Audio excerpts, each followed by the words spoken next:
হাই everyone, আজি ডিনাৰত কি বনাইছিলোঁ সেইটো দেখাইছোঁ।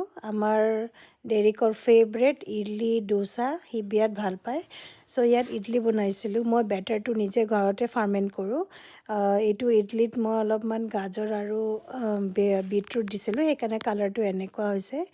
ইয়াৰ ফেভৰেট মানে, সেইকাৰণে মই বনাই থাকিব লাগে।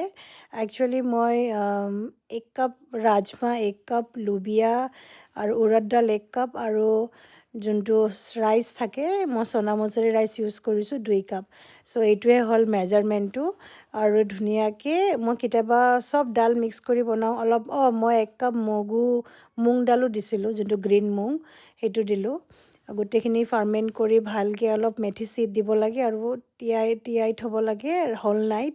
ৰাতিপুৱা মই পিচি কিনে ফাৰ্মেণ্ট কৰিব দিওঁ আৰু নেক্সট ডে এনেকৈ বনাওঁ। আমাৰ ডেৰিকৰ ফেভৰেট হয়। চ' আপোনালোকে ট্ৰাই কৰিব। বাই।